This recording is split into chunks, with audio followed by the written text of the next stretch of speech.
Welcome to all of you. आप सभी का बहुत बहुत स्वागत है मेरे इस चैनल द निशाद सारथी पर।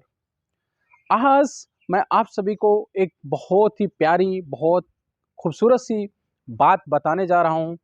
मेरी इस बात को मुझे पूरा उम्मीद और पूरा विश्वास है कि अगर आप मेरी इस बात को ध्यान से सुनते हैं और इसको अपनी लाइफ में एक्चुअली में रिकलेक्ट करते हैं, तो निश्चित तौर पर आज नहीं तो कल, कल नहीं तो परसों, if not today tomorrow, if not tomorrow day after tomorrow, but for sure this thing, my this talk, मेरी कही हुई ये बात श्योरली कभी ना कभी आपकी जिंदगी में एक महत्वपूर्ण, एक इंपॉर्टेंट चीज लेके आ सकती है। क्या है वो बात? Your worst time is your best time. Your worst time is your best time. क्या है ये? क्यों कह रहा हूं? क्योंकि जिंदगी में स्टडीज कहती है, नेपोलियन हिल की book the think and grow rich कहती है, मेरे प्यारे दोस्त, मेरी बातें आपको हो सकता है विश्वास ना हो सकता है आप मेरी बातों को लाइटली लें, but Dale Carnegie, Brian Tracy, Napoleon Hills, इस जितने भी दुनिया के महान लेखक और मोटिवेशनल स्पीकर्स हैं, इन सब ने अपनी बातों को बहुत सारे लोगों पर बहुत सारे सैंपल्स लेके स्टडी करके ही कोई बात लिखा हुआ है। तो आप इस चीज को तथ्य मानिए, एकदम विश्वास कर सकते हैं, आंख बंद करके विश्वास कर सकते हैं कि अगर मैं ये बात कह रहा हूं तो ये बात इस तरह से सत्य है जैसे कि 2 और 2 4 होता है, 1 और 1 2 होता है। जिस तरह से 1 और 1 2 के अलावा कोई और डिजिट नहीं हो सकती है, 2 और 2 4 के अलावा कोई और डिजिट नहीं हो सकती, इसी तरह से मैं ये जो बात आपको बताने जा रहा हूं ये भी उतना ही सत्य है। नेपोलियन हिल्स ने अपनी बुक में ये बात लिखी है, each and every adversity comes in your life with equal और बेटर अपॉर्चुनिटी दैन इट। आपकी जिंदगी का जो सबसे बुरा समय चल रहा होता है, वही समय होता है आपकी जिंदगी को एक नए मकाम पर ले जाने का। मेरे प्यारे दोस्त, माय डियर फ्रेंड्स, मेरी एक बात ध्यान दीजिएगा कि जब हमारी जिंदगी में सब कुछ अच्छा चल रहा होता है, तो कभी भी आप नोटिस करिएगा कि हम कोई बहुत रिमार्केबल या सिग्निफिकेंट चेंजेस नहीं ला पाते हैं। हमारी लाइफ में सिग्निफिकेंट इंपॉर्टेंट या सिग्निफिकेंट बदलाव तभी आता है जब हमारी लाइफ में कुछ बहुत बड़ा ट्रेजेडी के रूप में कुछ बड़ी विपत्ति आती है।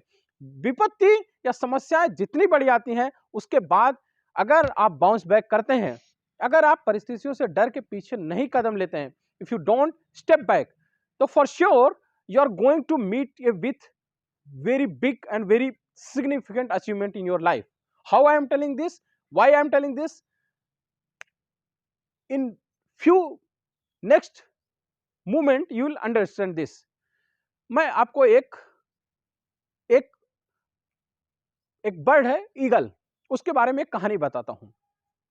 आप जानते हैं, बाज जो होता है उसकी उड़ने की ऊंचाई बहुत ज्यादा होती है। बाज ऑलमोस्ट 11,000 फीट तक ऊपर उड़ता है, जहां पे छोटे मोटे प्लेन्स उड़ा करते हैं। इनफैक्ट बाज की उड़ने की हाइट छोटे मोटे प्लेन से भी कभी कभी ऊपर होती है। लेकिन जानते हैं, नॉर्मल परिस्थितियों में, विकास जी, नॉर्मल परिस्थितियों में बाज 11,000 फीट तक नहीं उड़ पाता है। और कब उड़ता है जानते हैं? नॉर्मली 5-6 हजार फीट तक ही उड़ता है। लेकिन जब कोई स्टॉर्म आता है, कोई थंडर होता है, कोई तूफान होता है, तो बाज बाकी पक्षियों की तरह तूफान या परिस्थितियों समस्याओं से डर के दुबक के नहीं बैठता। वो उस तूफान से फाइट करता है, आमने सामने फाइट करता है, और फाइट करते करते करते करते उस टर्बुलेंस में, उस भंवर में, उस हवा के जो एक इतना भंवर होती है हवाओं का, उससे लड़ते लड़ते लड़ते लड़ते वो इतने ऊंचे पे पहुंच जाता है कि तूफान उसके नीचे रह जाता है।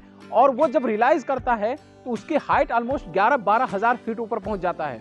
कहना क्या चाह रहा हूं इस कहानी के माध्यम से, इस एक्शन के माध्यम से मैं ये बताना चाह रहा हूं कि अगर वो टर्बुलेंस नहीं होता, अगर वो तूफान ना आए, तो बाज वहां तक पहुंच ही नहीं सकता है। ये एक तथ्य है। इसी तरह से जब जब आपकी लाइफ में परिस्थितियां खराब होंगी, जब जब समस्याएं आएंगी, वही समस्याएं ही आपको ऊपर लेके जाती हैं।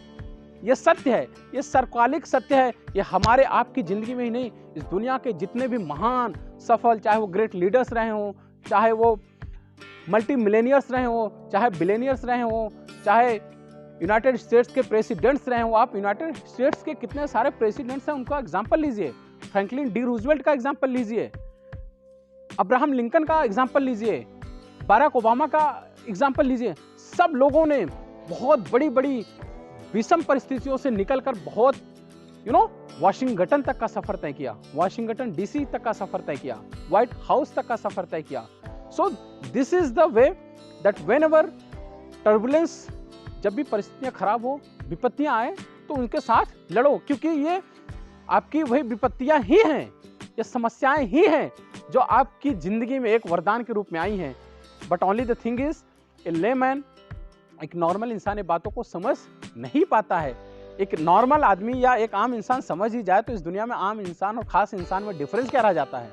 और मेरी दुआ, मेरी तो रिक्वेस्ट यही रहेगी कि आप आम नहीं, खास बनिए। और खास बनने के लिए आपको मेरी कही हुई बात समझनी पड़ेगी, माननी पड़ेगी, और आपको अपनी जिंदगी में, अपने चरित्र के निर्माण में इस बात को उड़ेलनी पड़ेगी, उसके अंदर इसको सिमटना पड़ेगा, उसके अंदर इसको डालना पड़ेगा। और आपको एक आयरन मैन, एक ब्रेव मैन, एक बोल्ड पर्सन, एक करेजियस पर्सन बनकर जिंदगी में बाहर आना पड़ेगा।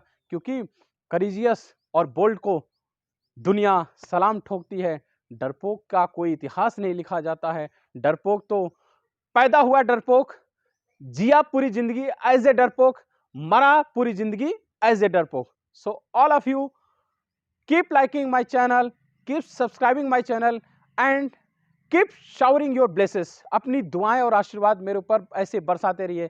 That's all, thank you, धन्यवाद, जय हिंद।